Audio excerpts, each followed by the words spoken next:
How did I not see it coming? My voice has an edge of desperation to it. And then Grandma lets out a sigh that emanates from deep within her, and it sends a little shudder through me. Because in your heart you know the truth, Jess, and you've probably known it for a while, but you aren't ready to accept it.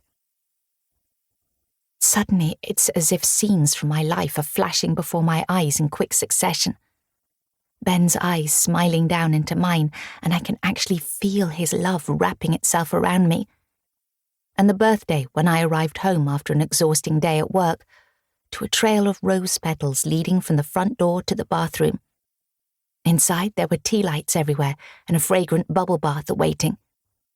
He appeared some 5 minutes later, carrying a tray with a dish of handmade chocolates and a bottle of champagne. As he slipped into the bath to join me, my tiredness simply faded away. That was in the early days, when happiness was something I took for granted. It's over, and there's nothing I can do about it, I gasp, as the reality continues to sink in. I remember Ben standing in front of the window with Lola in his arms the night she was born. He had tears in his eyes as he talked to his daughter for the first time. He still looks at her that way, Grandma. But when he looks at me, his eyes haven't lit up like that for a long time now. I told him we could fix it. See a counsellor, but he said he can't change the way he feels. I choke down a sob as my words peter out, my mind wandering. Jess, Grandma's voice brings me back into the moment. What is your heart telling you? I pause, and my stomach churns as the truth is almost too painful to bear. That it's over. It's been over for a while, and I ignored my biggest fear because I knew there was no going back. Then your focus must be on building the future you want for you and Lola. How do I do that when my heart feels like it's been shattered into a million little pieces?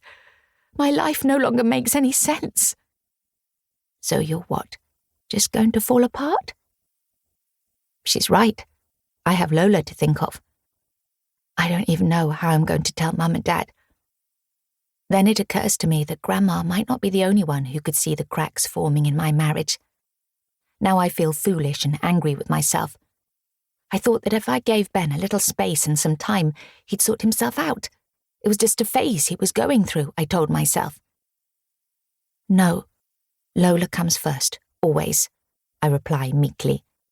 Wallowing is a luxury I know I don't have. There you go.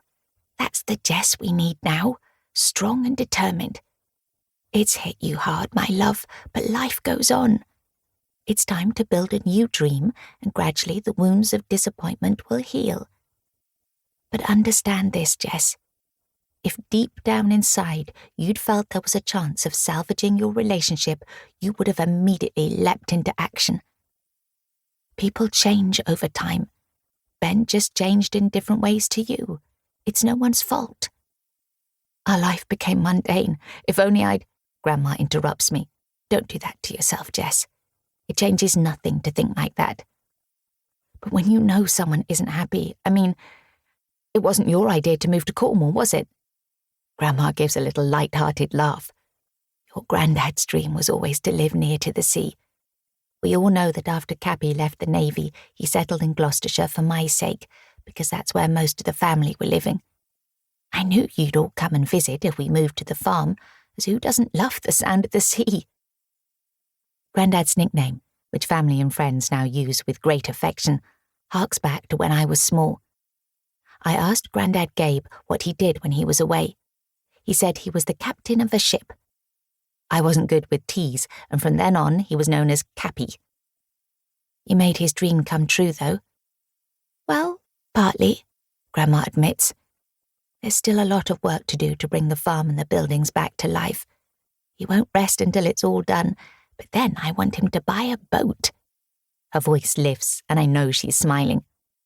A boat, I repeat, thinking I might have misheard her. Cappy has never mentioned a word of that to me. Once a captain, always a captain, she says, happiness radiating from her tone. And why